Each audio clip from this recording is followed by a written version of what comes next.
கர்த்தருடைய பரிசுத்த மகிமையுண்டதாக. இந்த நாளிலே கர்த்தருடைய வார்த்தைக்கு நாம் கடந்து செல்ல போகிறோம். என்னோடு திருப்பிக் கொள்ளுங்கள். ஏசாயா தீர்க்க தரிசன புஸ்தகம் 38வது அதிகாரம் 5வது வசனம். ஏசாயா 38:5. அதில் என்ன போட்டிருக்கிறது? உன் கண்ணீரை கண்டேன், உன் விண்ணப்பத்தை கேட்டேன். அல்லேலூயா. உன் ஆயுசு நாட்களை 15 ஆண்டுகள் கூட்டி கொடுப்பேன் என்று எழுதப்பட்டிருக்கிறது. நீ போய் எசேக்கியாவை நோக்கி உன் தகப்பனாகிய தாவீதின் தேவனாயிருக்கிறது சொல்லுகிறது என்னவென்றால், உன் விண்ணப்பத்தை கேட்டு உன் கண்ணீரை கண்டேன், இதோ உன் நாட்களோடு 15 வருஷம் கூட்டுவேன். அல்லேலூயா. இந்த நாளிலே கர்த்தருடைய ஆவியானவர் உங்களை பார்த்து சொல்கிற காரியம், உங்கள் எல்லை பிரச்சனைகளை கர்த்தர் பொறுப்பெடுத்துக் கொள்ளுகிறார். அல்லேலூயா. இது காத்திருந்து பெற்று வந்த ஒரு தேவனுடைய வார்த்தையாக்கும். இந்த வார்த்தையிலே தேவனுடைய எதிர்பார்ப்பு என்ன, கர்த்தர் என்ன பேசுகிறார், இந்த சரிதை உங்களுக்கு தெரியாததல்ல, விசுவாசிகளுக்கு தெரிந்திருக்கும். ஏசாயா என்ற மனிதன் மிகவும் மனத்தாழ்மையோடு கூட மன உத்தரமாய் நடந்த ஒரு நல்ல ராஜா, கர்த்தருடைய பார்வைக்கு நலமானதை செய்த ஒரு ராஜா. இப்படிப்பட்ட ஒரு நற்சாட்சி பெற்ற ஒரு விசுவாசி ஒப்பனையாய் இந்த எசேக்கியா ராஜா காணப்படுகிறான். இந்த அபிஷேகம் பண்ணப்பட்ட ஏசாயா என்ற ஒரு தீர்க்கனுடைய ஐக்கியமும் காணப்பட்டு கொண்டிருக்கிறது. இப்படிப்பட்ட ஒரு சூழ்நிலையிலே இந்த மனுஷனுக்கு கர்த்தருடைய வார்த்தையே வருகிறது. இனி நீ பிழைக்க மாட்டீர், நீர் மரித்து போவீர், நீர் உமது வீட்டுக்காரியத்தை ஒழுங்குபடுத்தும் என்று சொல்லி கர்த்தருடைய வார்த்தை வருகிறது.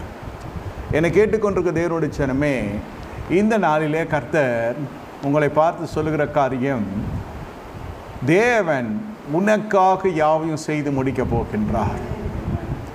இதில் இங்கு எசேக்கியாவுக்கு என்ன பிரச்சனை என்று கேட்டால், எசேக்கியா ஆண்டு வந்த பகுதியை அசீரிய மன்னன் முற்றுகையிட போர் செய்து அதை மேற்கொள்ள வந்து கொண்டிருக்கிறான். அப்படிப்பட்ட சூழ்நிலையில் இந்த மனுஷனுக்கு சரீரத்திலும் ஒரு பிணி காணப்படுகிறது. பாருங்கள், எப்படிப்பட்ட ஒரு சூழ்நிலை காணப்படுது. ஒரு புறத்திலே அவனுக்கு சரீரத்திலே உபாதை இருக்கிறது, மறுபுறத்திலே ராஜ்யபாரம் அவனை விட்டு எடுபடுகிற அதாவது கர்த்தர் கொடுத்த ராஜ்யபாரம் கர்த்தர் எடுக்கவில்லை, ஆனால் சத்துருக்கள் உள்ளே புகுந்து அதை சேதப்படுத்த நினைக்கிற ஒரு சூழ்நிலை வருகிறது. ஒரு புறம் ஜீவன் இருந்தாலும் ஏதாவது செய்யலாம், ஆனால் ஜீவனும் இல்லை, எடுபட போகிறது. இந்த நேரத்திலே சூழ்நிலைகள் எல்லாம் எசேக்கியாவுக்கு பாதகமாய் காணப்பட்டு கொண்டிருக்கிற ஒரு காலகட்டத்திலே எசேக்கியாவுடைய ஜெபம் மட்டும் செய்கிறான். தீர்க்கதரிசியாக ஏசாயா சொல்லுகிறார் என்பதனால் மட்டுமல்ல, இந்த மனுஷன் செய்கிற ஜெபத்திற்கு கர்த்தர் உடனுக்குடன் தம்முடைய அடியானை அனுப்பி தேவன் தம்முடைய திருவுள்ள சித்தத்தை வெளிப்படுத்துகிறார். அந்த திருவுள்ள சித்தம் என்னவென்று கேட்டால், உன்னுடைய ஜீவன் உன்னை விட்டு எடுபடுவதில்லை. சரீர பிரகாரம் ஆசீர்வாதம், ஆத்ம ரீதியான ஆவிக்குரிய ஆசீர்வாதம் என்னவென்று கேட்டால், உன் விண்ணப்பத்தை நான் கேட்டேன், உன் விண்ணப்பத்தை நான் கேட்டேன். இந்த விண்ணப்பிக்கிற ஒரு சூழ்நிலை வருகிறது. ஜெபிக்கிற ஒரு சூழ்நிலை ஆரம்பத்திலே ஜெபிப்போம், கடைசியில் ஜெபம் என்றால் என்ன, விண்ணப்பம் என்றால் என்ன? துன்பப்படுகிற பொழுது ஜெபம் செய்ய கடவன் என்று வேதம் சொல்லுகிறதனால் துன்பம் வந்தால்தான் ஜெபம் செய்கிறார்கள். துன்பத்தினுடைய உச்சகட்டம் விடிந்தால் கல்யாணம் போன்று இருக்கிறது. நாளை பிறப்பதை நாம் அறியோம், ஆனால் நாளைக்குரிய ஒரு பிரச்சனையாக இருக்கிறது. நாளை சத்ரு வந்து கொண்டு இருக்கிறான். அல்லேலூயா. இந்த நேரத்தில் என்ன செய்வது? அவன் பராக்கிரமசாலியாய் காணப்படுகிறான். எப்பொழுது இஸ்ரவேல் புத்திரர்களுக்கு விரோதமாக தேவனுடைய ஜனத்துக்கு விரோதமாய் வருகிற எல்லாம் பலவீனம் கொண்டதல்ல, பராக்கிரமசாலிகள் தான் எழும்பி வருவார்கள். அதுவும் ஒருவராய் வரமாட்டார்கள், கை கோர்த்து கொண்டு பலரை அழைத்து கொண்டு வருவாங்க. ஒருவேளை பிரியமான தேவனுடைய ஜனமே, நீங்கள் இதே பாதையில் கடந்து சென்று கொண்டு இருக்கலாம். நாளை திங்கட்கிழமை, நாளை நடக்கிறது என்னென்று தெரியவில்லை, ஏதோ நடக்கப் போகிறது என்பது மட்டும் தெரியும். ஆனால் என்ன நடக்கப் போகிறது என்று என்னால் கணிக்க முடியவில்லை, ஆனால் பயமாக இருக்கிறது என்ற ஒரு சூழ்நிலை காணப்பட்டு கொண்டு இருக்கலாம். கர்த்தருடைய ஆவியானவர் இந்த காலை வேளையிலே சொல்லுகிற ஒரு காரியம், நீ பயப்படாதே, உன் கண்ணீரை கண்ட விண்ணப்பத்தை கேட்டு ஆயுசு நாட்களை பூர்ணப்படுத்துவேன், உன் நாட்களை 15 வருஷம் கூட்டுவேன். 15 வருஷம் மட்டுமல்ல, நம்முடைய ஆயுசு நாட்களை கர்த்தர் பூர்ணப்படுத்த வருகின்றார். இது இயேசு கிறிஸ்து வருவதற்கு முன்பாக இந்த வார்த்தை எழுதப்பட்டிருக்கிறது. ஆதியால் இது 15 வருஷம் என்று எழுதப்பட்டிருக்கிறது. யோவான் 10:10 நீங்கள் வாசித்தால் தெரியும். திருடன் திருடும் அடிக்கும் கொல்லும் வருகிறான் என்று வேறொன்றுக்கும் வர்றான், நானும் உனக்கு ஜீவன் அளிக்க அது பரிபூர்ணப்படும் வந்தேன். ஜீவன் கர்த்தர் கொடுக்கிற பொழுது கிறிஸ்துக்குள் வருகிற ஜீவன் அது பரிபூர்ணப்படுகிறது தான் முக்கியமே தவிர எவ்வளோ நாட்கள் எவ்வளோ வருடங்கள் என்பது முக்கியமல்ல. ரத்தின சுருக்கமாய் சொன்னால் தீர்க்க ஆயுசு. இன்னும் விலக்கி சொல்ல வேண்டும் என்றால் தேவனுடைய ஆசீர்வாதம் ஒரு மனுஷனுடைய வாழ்க்கையில் வந்து தங்குகிற பொழுது அவன் பிள்ளையின் பிள்ளையை காண்பான். சந்ததியின் சந்ததியை காண்பது ஒரு கிருபை. சந்ததியாருக்கு திருமணம் செய்து வைத்து பார்க்கிறது ஒரு கிருபை. நீங்கள் வீட்டை சுதந்திரங்களை உண்டு பண்ணுகிறது ஒரு கிருபை. பிள்ளைகள் சம்பாதித்தை நீங்கள் ருசிப்பது ஒரு கிருபை. பிள்ளைகளுக்கு திருமணம் பார்த்து செய்து வைத்து அவர்களுடைய சந்ததியை பார்க்கிறது ஒரு கிருபை. இது எல்லாவற்றிலும் தேவன் பாராட்டுகிற இரக்கம்தான் அந்த கிருபை. இனி உன்னுடைய ஜீவியம் மாறும்.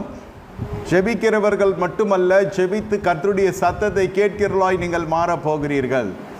கர்த்தருடைய ஆவியானவர் சொல்லுகிறதை நான் சொல்லுகிறேன். உனக்கு கர்த்தர் பரிபூர்ணத்தை கர்த்தர் கொடுக்கிற பொழுது நீ நடக்கிற காரியம் என்னவென்றால், இந்த சத்ருவினுடைய காரியத்தில் என்னவென்றால், தேவனுடைய ஆவியானவர் ஒரு ஆவியை அனுப்புகின்றார். அவனுக்கு ஒரு துர்ச்செய்தி வந்து கேட்கிறது. அந்த மனுஷன் என்ன செய்கிறான்? அவன் கடந்து போய் அவனுடைய பட்டணத்துக்கு திருப்பி போகையில்லை, அவனுடைய சொந்த சகோதரனுடைய மைந்தன் வந்து அவனை வெட்டி வீழ்த்து விட்டுகிறான். இன்னொரு காலகட்டத்தில் எசேக்கியாவோடு யுத்தம் செய்கிற பொழுது தேவ தூதன் இறங்கி வந்து 185,000 பேரை அர்த்தம் பண்ணி போடுகிறான்.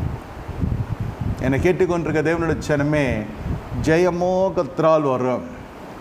நாளை நடக்க இருக்கிற யுத்தத்தை குறித்து கவலைப்படாதே. உன் சத்ரு தீர்க்க ஆயுசோடு இருப்பதில்லை.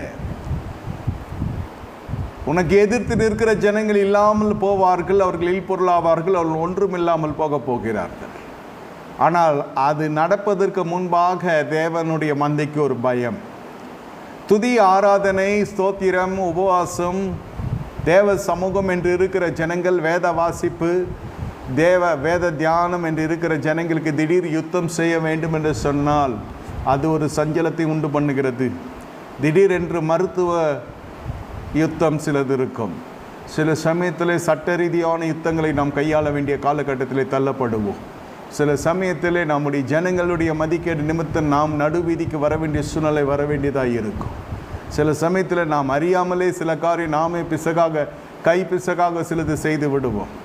சில சமயத்தில் தேவையில்லாத நட்புகளை நாம் ஒரு காலத்திலே பாராட்டின நட்பு இன்று அது நஞ்சாய் காணப்பட்டு கொண்டிருக்கும். எல்லாவற்றுக்குமே நாம் இயேசுவின் நாமத்தை முக்கியப்படுத்தி இந்த ஐக்கியங்களெல்லாம் நாம் உருவாக்கி வைத்திருப்போம். சில சமயத்தில் பூச்சி போல் இருக்கிறது, சிலது பரிதாபமான சூழ்நிலை காணப்படுகிறது என்று சொல்லி போய் கடைசியில் அது விஷ பூச்சாய் மாறி அந்த பரிதாபமாய் நம்மை மாற்றிவிடும் சூழ்நிலை வருகிறது.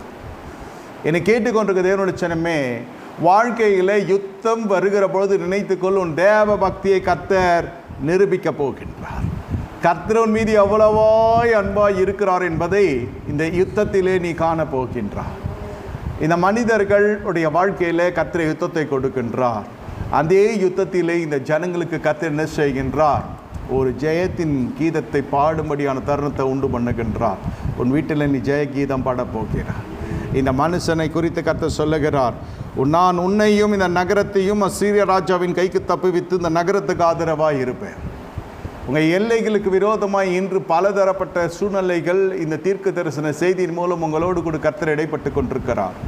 பல ஜனங்கள் பல விதங்களிலே உங்கள் எல்லையின் மீது கண் வைத்து அதை நீ போராடி பெற்று அல்லது சவதரித்து சுதந்திரித்து வைத்திருக்கும் சுதந்திரத்தின் மீது கை வைத்து பார்த்து கொண்டிருக்கிறார்கள். அது நிலபுலன்களாக இருக்கட்டும் அல்லது பிள்ளை செல்லங்களாக இருக்கட்டும். நான் திருமணம் தான் செய்ய போகிறேன் என்பார்கள், ஆனால் அது தேவன் நமக்கு நியமித்த ஜனமாய் இருக்காது. அந்த நிலத்தை நாம் என்ன வாரி கொண்டு போகிறோமா? நாமும் அந்த நிலத்தில் தானே புதைக்கப்பட போகிறோம். மண்ணிலிருந்து வந்த நாம் மண்ணுக்கே கடந்து செல்ல போகிறோம். மண்ணுக்கே நீ இவ்வளோ வைராகியம் பாராட்டுகிறேன் என்று சொல்லுவார்கள். ஆனால் நான் என்ன சொல்லுகிறேன், நீ தோல்வி நிறைந்த வாழ்க்கை வாழக்கூடாது என்பது தான் தேவனுடைய சித்தம். நீ ஜெயமுள்ள வாழ்க்கை வாழ வேண்டும் என்பது தான் தேவனுடைய சித்தம். இந்த காலை வேளையிலே கர்த்தர் உங்களை பார்த்து சொல்லுகிற ஒரு காரியம், உன் ஆயுசு நாட்களை நான் பூர்ணப்படுத்துவேன், உன் சத்துருக்களை உன் கருத்தில் நான் ஒப்பு கொடுப்பேன். அதன் பிறகு உங்களுடைய வாழ்க்கை எப்படி இருக்கிறது?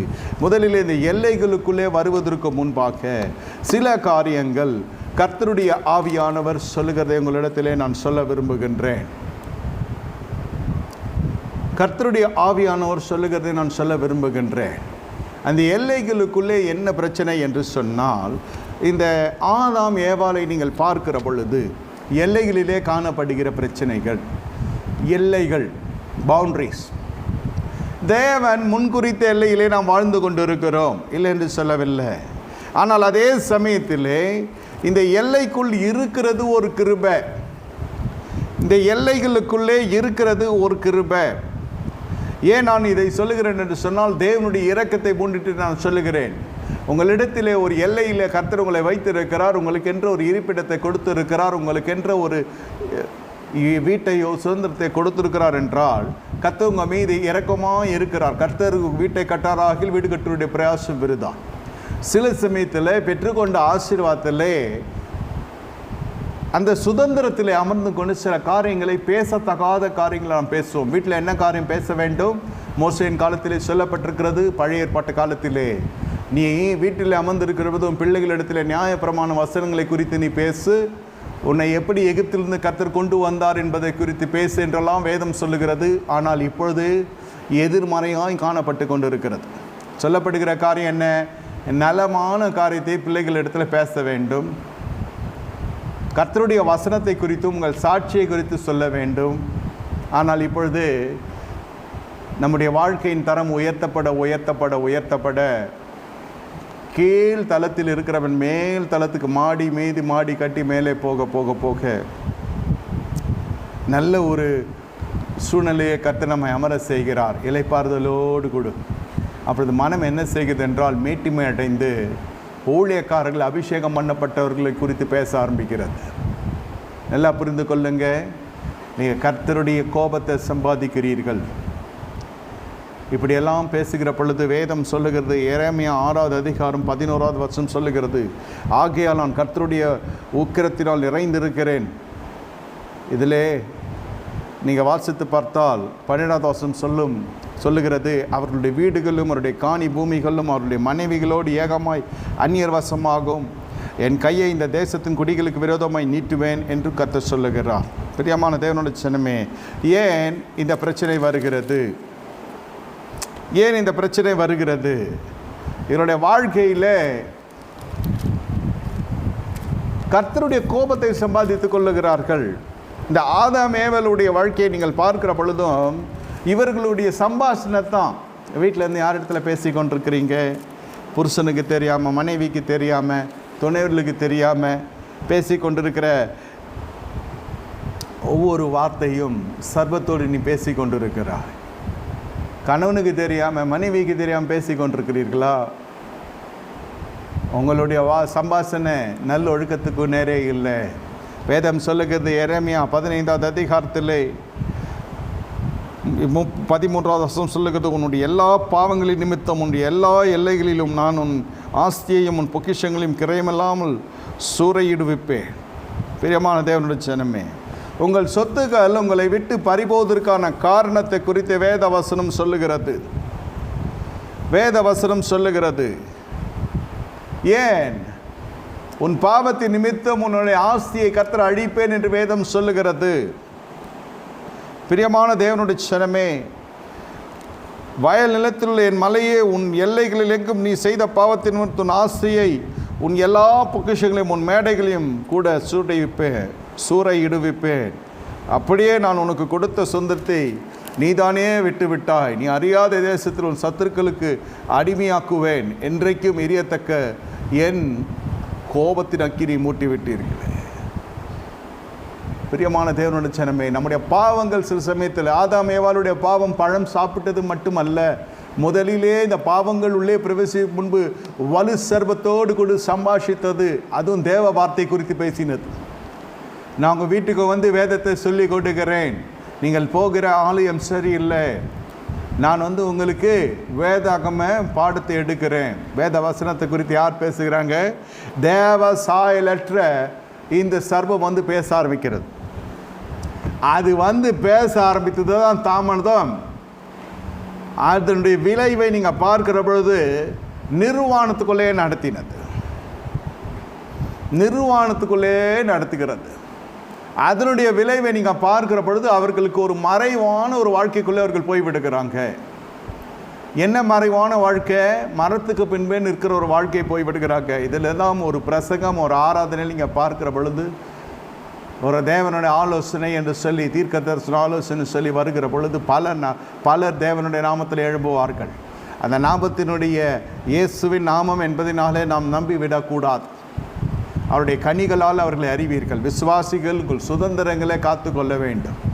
சில அந்நிய ஆராதனைகள், சில துர்போதனைகள், வசீகரமான வார்த்தைகள், உங்களுடைய உலக பிரகடன வாழ்க்கையை மேன்மைப்படுத்துவதற்கு ஆலோசனைகள், உங்களுக்கு தொழில் துவங்குவதற்குரிய வழிகளையும் வாய்க்கால்களையும் ஏற்படுத்துகிற ஜனங்க, சரீரத்திற்கு மாம்சத்தை பேணி காப்பதற்கு உங்களுக்கு சகலவித சவரட்சங்களை செய்து தருன்னு சொல்லுகிற ஜனங்க, இதற்கெல்லாம் நீங்கள் போய் பார்க்கிற பொழுது அந்த இடத்துல சத்தியம் இருக்காது. சத்தியத்துக்கு மாறாக என்ன இருக்கும்? அந்த சொற்றொடர்கள், அந்த வார்த்தைகள்லாம் கேட்டதனுடைய விளைவு பார்ப்பீர்கள் என்றால் மறைந்து வாழக்கூடிய வாழ்க்கை காணப்படுகிறது. இருக்கிற சுதந்திரத்தின் மீதும் ஒரு சாபம் உள்ளே வருகிறது. அந்த பேச்சு என்ன செய்கிறது? அவர்கள் கர்த்தருடைய வார்த்தை தானே பேசுகிறாங்க, அப்படி தான் இருக்கும். கர்த்தர் ஏற்கனவே சொல்லியிருக்கிறார் அந்த பழத்தை சாப்பிடாதே என்று சொல்லி. ஆனால் இது என்ன சொல்லுகிறது? சாப்பிடலாம் என்று சொல்லி சொல்லுகிறது. சாப்பிட்டால் எப்படி ஆவீர்களோ, நீங்கள் தேவனை போல மாறுவீர்கள் என்று சொல்லி சொல்லுகிறது. இதெல்லாம் உங்களுக்கு தெரிந்த காரியம்தான். நான் சொல்லப்படுகிற காரியம் என்னவென்றால், சில சமயத்தில் நான் பேசி கொண்டிருக்கிற பேச்சு ரகசிய பேச்சுகள். கர்த்தங்களோடு கூட பேசி கொண்டிருக்கிறார். உங்களை உங்கள் இருப்பிடத்தை இழக்க செய்யும், தேவ நாட்டின் இடத்தை இழக்க செய்யும். தேவ சமூகமாக இருக்கட்டும், தேவாலயமாக இருக்கட்டும், தேவனுடைய ஊழியமாக இருக்கட்டும், கையின் பிரயாசத்தை பொருளீட்டுகிற இடமாக இருக்கட்டும், தொழில் செய்கிற இடமாக இருக்கட்டும், வேலை ஸ்தலமாக இருக்கட்டும், உன் வாயின் வார்த்தைகள் யாரோடு பேசி கொண்டிருக்கிறாய் என்று பார்த்து கொள்ளுங்க. எது தள்ளப்பட்டதோ, எது நிராகரிக்கப்பட்டதோ, எதிலிருந்து கர்த்தரை வேறு பிரித்து எடுத்தாரோ அதற்குள் போகிறாயா என்று மட்டும் பார்த்துக்கொள். அப்பொழுது பார், நீ தேவ சமூகத்தை இழக்கிறதற்கு அது வழி வகுக்கும் என்பதை புரிந்து கொள்ளுங்க. இந்த இடத்துல அந்த சம்பாஷணை பாருங்க, பேசி பேசி பேசி. இன்னொரு ஆரோனுடைய ஆராதனை நீங்கள் பார்க்கிற பொழுது அது ஒரு பாடல் ஆராதனை. துவக்கத்திலே அருமையான ஒரு ஆராதனை என்று ஆராதனை வீரன், அவருக்கு கொடுக்கப்பட்ட அபிஷேகமே ஆராதனைக்குரிய அபிஷேகம். அதில் எந்த மாறுதலும் இல்லை. மோசேயினுடைய தலைமைத்துவத்தில் இருக்கிற பொழுது, ஆராதிக்கிற பொழுது அதில் ஒரு பக்குவம் இருக்கும். மோசே இருக்கிறதுக்கும் மோசே இல்லாததுக்கும் இருக்கிற வித்தியாசத்தை இப்பொழுது நீங்கள் காண முடியும். 24,000 பேர் எழும்புகிறாங்க, எழும்பி ஆராதிக்கிறாங்க, நடனம் ஆடுகிறாங்க, பாட்டு பாடுகிறாங்க, தங்கள் காணிக்கைகளாம் செலுத்துகிறாங்க. இதெல்லாம் மோசேனுடைய பிரசனத்தில் நடக்கவில்லை, மோசே இல்லாத பொழுது நடக்கிறது. ஆள் இருக்கிற பொழுது ஒரு விதமாய் நடத்துதல், ஆள் இல்லாத பொழுது வேறு விதமான நடத்துதல். இதனுடைய முடிவு நீங்கள் பார்க்கிற பொழுது இங்கே ஒரு நிர்வாணம் காணப்படுகிறது. இந்த ஜனங்களை கர்த்தர் என்ன செய்கிறார்? தேவ சமாதானமானது அவர்கள் விட்டு போகிறது, தேவ சமூகம் அவர் விட்டு எடுப்படுகிறது, தேவ நாட்டின் இடத்திலிருந்து தேவனே பிடுங்கி போடுகிறார். நன்றாக புரிந்து கொள்ளுங்க. வாதைகள் வர ஆரம்பிக்கிறது, அவர்கள் மீது தேவனுடைய கோபாக்கள் வர ஆரம்பிக்கிறது. அத்தனை பேர் மடிந்து போடுவார்கள். ஆனால் ஆரோன் மட்டும் ஜீவனோடு இருக்கிறான். அது தேவனுடைய கிருபை. ஏன் என்று கேள்வி கேட்பதற்கு நமக்கு அதிகாரம் இல்லை. உன்னை தூண்டுகிறவன் ஜீவனோடு கூட இருக்கலாம் அல்லது இல்லாமலும் போகலாம். ஆனால் நீங்கள் இழக்கிற சுதந்திரம் எதற்கு என்றுதான் கர்த்தருடைய ஆவியானவர் இன்று திருவுள்ளம் பற்றி கொண்டிருக்கிறார். பிரியமான தேவனுடைய சனமே, கர்த்தர் உங்களிடத்திலே சொல்லுகிற ஒரு காரியம், எப்பொழுது தேவனுடைய வார்த்தைக்கு புறம்பே நம்முடைய வாழ்க்கை போகிறதோ அப்பொழுது எல்லாம் நம்முடைய வாழ்க்கை என்ன செய்கிறது?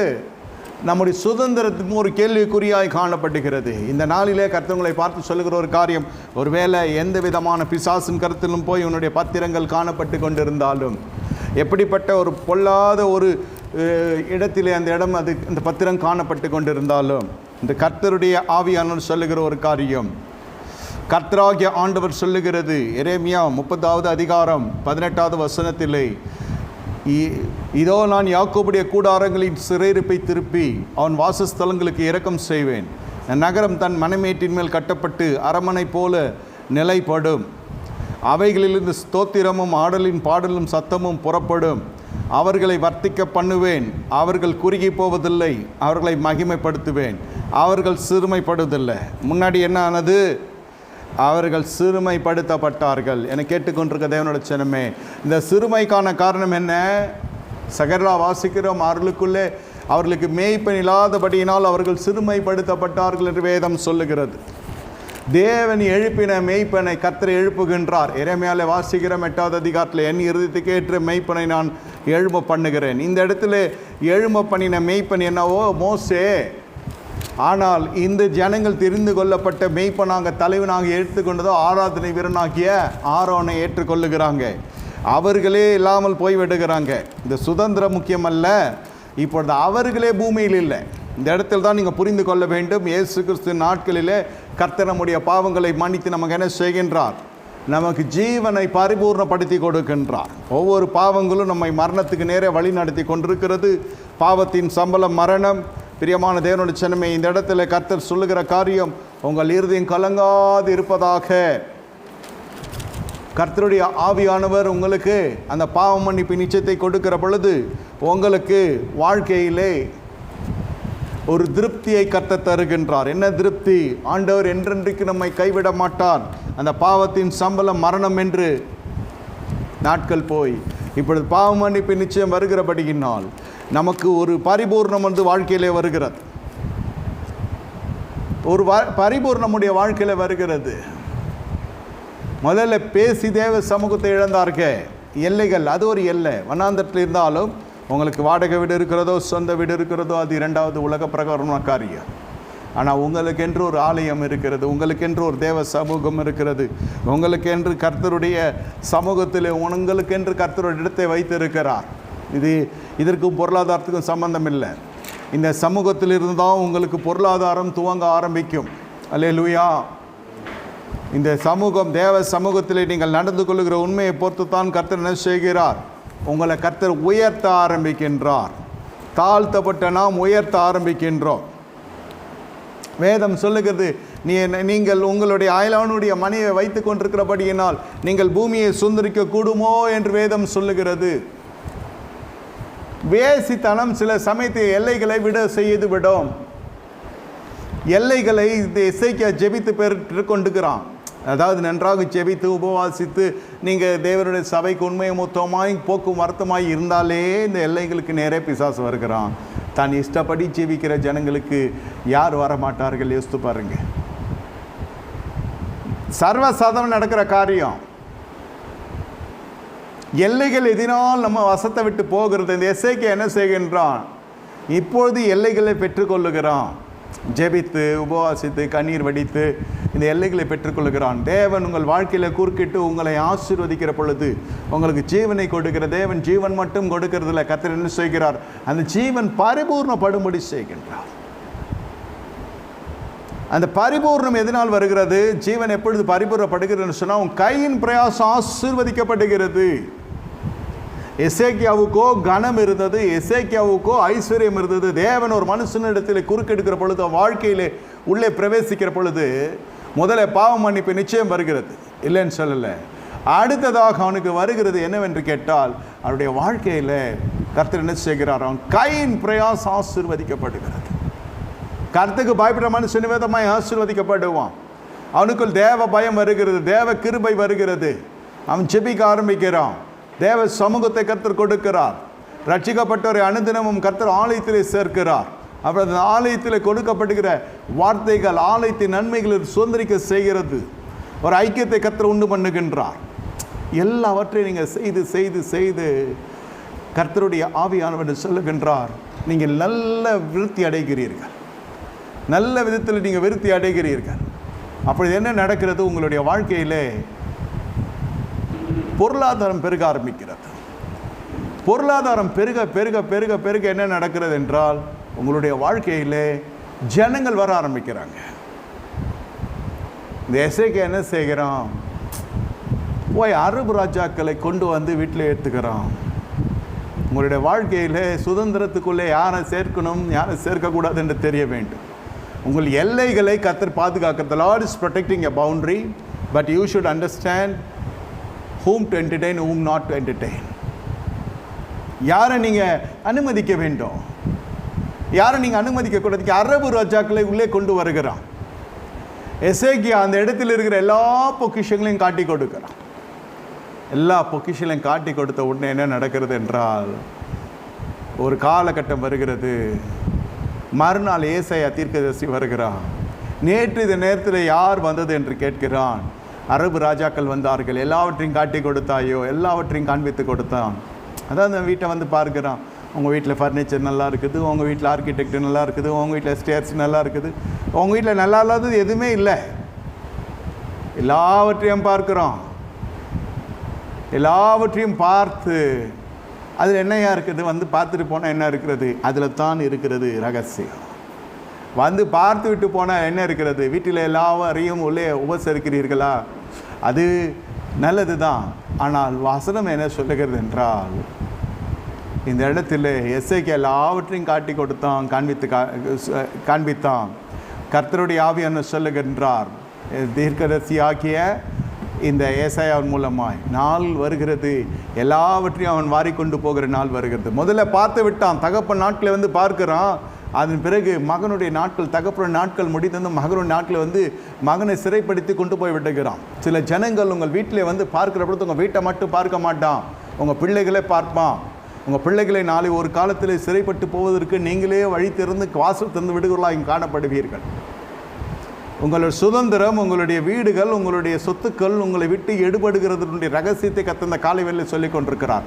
முதல்ல எசேக்கியா ஜெபிக்கிறான், தாழ்த்தி ஜெபிக்கிறான், மன உத்தமத்தை சொல்லி அறிக்கையிடுகிறான். ஆனால் வேதம் சொல்லுது, எசேக்கியாவோ பின் நாட்களில் தேவன் செய்த உபகாரத்துக்கு ஏற்றபடி நடக்கவில்லை. இது விசுவாசிகளைப் போலவே தான் எசேக்கியா ஆரம்பத்திலே நல்ல விதத்திலே அந்த செம்மையான மனுஷனாக இருந்தான்.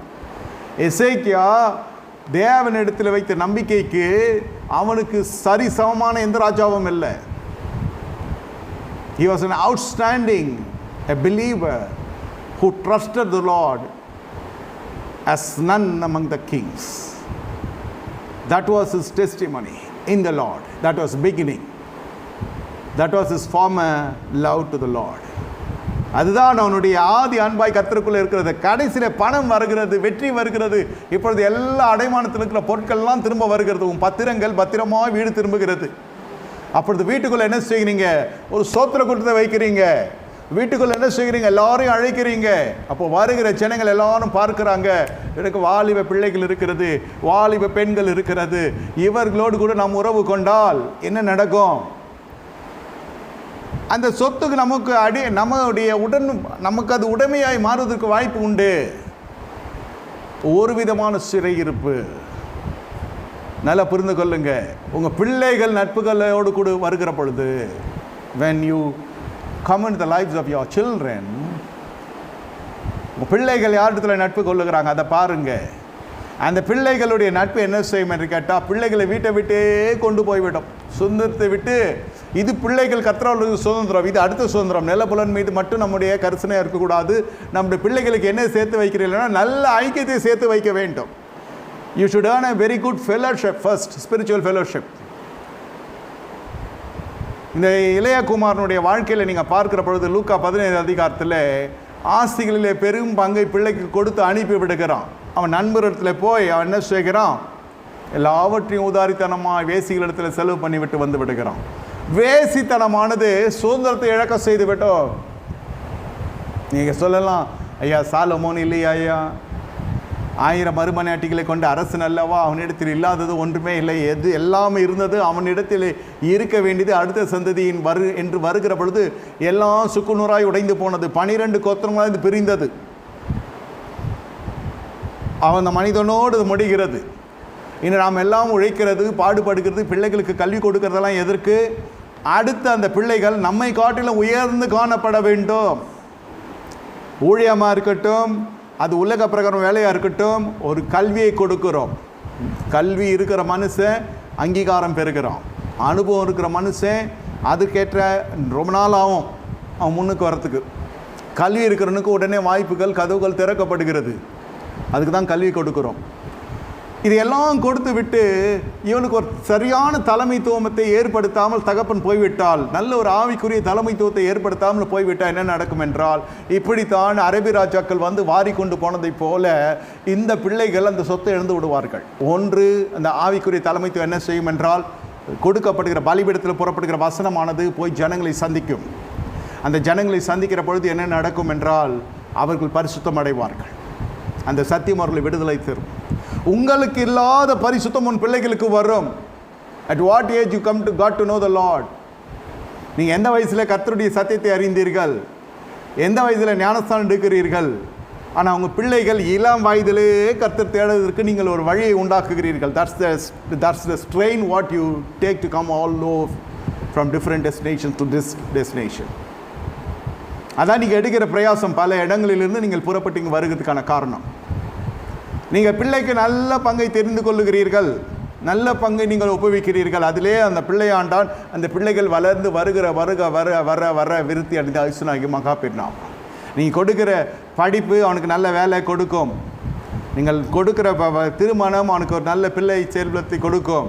ஆனால் நீங்கள் கொடுக்கறது எல்லாம் மாம்சத்தை உயர்த்துமே தவிர, ஆனால் தேவன் கொடுக்கறதெல்லாம் ஆவிக்குரிய ஆகாரமாய் ஆத்துமாவை செழிக்க செய்யும். ஆத்துமா செழித்தால் தான் பிள்ளையாண்டான் அல்லது பிள்ளைகள் எல்லாவற்றையும் செழித்து நன்றாய் குணமாய் சுகமாய் ஜீவிக்க முடியும். நீங்கள் வெறும் ஆவிக்குரிய ஆகாரம் மட்டும் கொடுக்க வேண்டும் என்று சொல்லவில்லை. பெற்றோர்கள் நீங்கள் பூமிக்குரிய ஆகாரத்தை கொடுங்க. ஆவிக்குரிய ஸ்தானத்தில் கர்த்தர் எழுப்பப்பட்ட தலைமைத்துவமானது ஆவிக்குரிய ஆகாரத்தை பார்த்து கொள்ளும். நீ பூமிக்குரிய ஆகாரத்தை நீங்கள் பார்த்து கொள்ளுங்க, ஆவிக்குரிய ஆகாரத்தை பலிபீடம் பார்த்து கொள்ளும். கர்த்தருடைய ஆவியானவர் பார்த்து கொள்வார். இந்த எஸ்ஐக்கு என்ன செய்கிறான்? நல்ல பக்தியான மனுஷன், ஆனால் தெரியவில்லை ஏன் இந்த ஜனங்களை சேர்க்கக்கூடாது என்று தெரியவில்லை. அதுதான் சொல்லுகிறது, வசதி வருகிற பொழுது, பணம் வருகிற பொழுது செத்த உறவுகள் எல்லாம் தூளிர் விட ஆரம்பிக்கும். ஏனென்ற ஆரம்பத்தில் பார்த்தாங்க இல்லையா அவங்ககிட்ட செழிப்ப. அதனால தான் சொல்கிறார் பவுல், இந்த உபதேசத்தை கொண்டு வராத எவனையும் வீட்டுக்குள்ளே சேர்க்காத. இந்த உபதேசத்தை கொண்டு வராத அவன், ஏனென்றால் அவர் கர்ப்ப வேதனை பட்டு சுவிசேஷனை பெற்றெடுத்தேன் என்று பவுல் சொல்லுகிறார். Negative has got more power than the positive. It has its own reach, fast reach.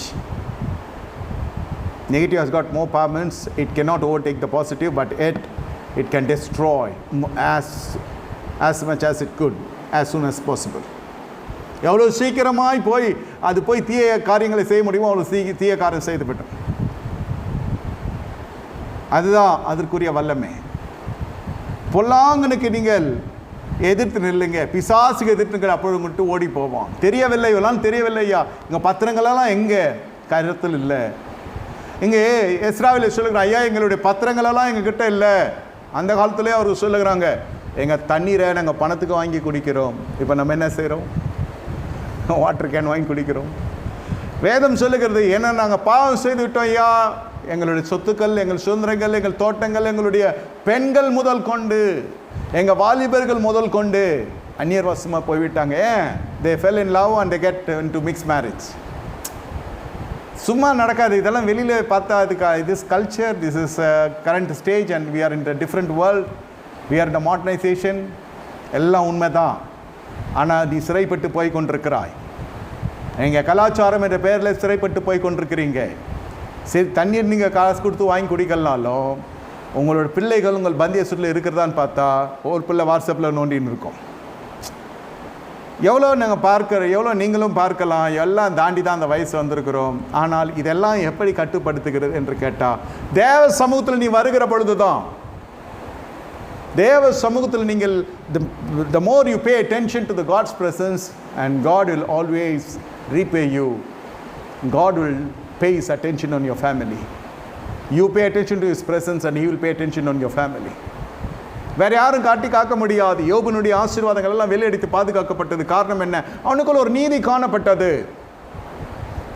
இந்த இயேசு கிறிஸ்துனுடைய வாழ்க்கையில் நீங்கள் பார்க்கிற பொழுது அவர் 30 வயது வரை கீழ்ப்படிந்து காணப்பட்டு கொண்டிருக்கிறார்.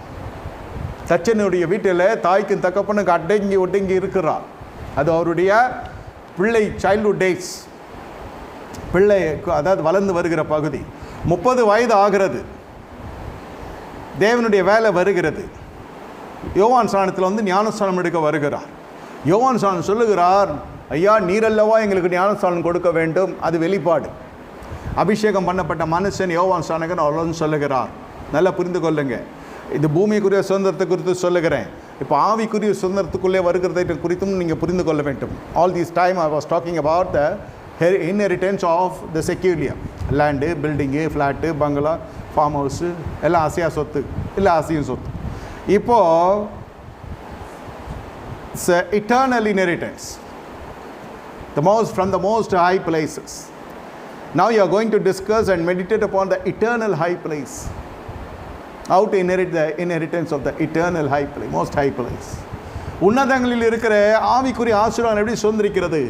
இந்த இயேசு கிறிஸ்துவினுடைய வாழ்க்கையில் நீங்கள் பார்க்கிற பொழுது இயேசு சொல்லுகிறார், யோவான் ஸ்நானகனை குறித்து பார்த்து, எல்லா நீதிகளும் நிறைவேற இடம் கொடு. இது சுய நீதி அல்ல, எல்லா நீதியும் நிறைவேற இடம் கொடு. ஞானஸ்நானம் எடுக்கிறதுக்கு முன்பாக உங்களுக்குள்ளே ஒரு சில காரியங்கள் கர்த்தருக்குள்ளே நீங்கள் விட்டு கொடுக்க வேண்டும். கர்த்தருக்குள்ளே நீங்கள் நீதியாய் நடப்பிக்கப்பட வேண்டும். என்ன நீதியாய் நடப்பிக்கப்பட முடியும்? யோபனுடைய வாழ்க்கையில் நீங்கள் பார்க்கிற பொழுது யோபு பொல்லாங்குக்கு விலகிறவனாய், தேவனுக்கு பாய்ந்தவனாய் காணப்படுகிறான், நீதிமானாய் காணப்படுகிறான், சன்மார்க்கனாய் காணப்படுகிறான். இன்ட்ரடக்ஷன் அபவுட் ஜோப் இந்த ஜோப் chapter 1 verse, chapter 1 and verse 1. எசேக்கியா குறித்து வாசிக்கிற பொழுது, தேவனிடத்தில் அவன் வைத்த நம்பிக்கைக்கு ஒப்பாக வேறு யாருமே அவ்வளோ நம்பிக்கை வைக்கவில்லை. அப்படிப்பட்ட ஒரு நீதி அவர்களுக்குள்ளே காணப்பட்டது. என கேட்டுக்கொண்டிருக்க தேவனுடைய ஜனமே, இந்த இடத்துல தேவன் அப்படியோ அவர்களுடைய வாழ்க்கையை ஆசீர்வதிக்க ஆரம்பிக்கின்றார். அவருடைய வாழ்க்கை அப்படியோ ஆசீர்வதிக்கப்படுகிறது.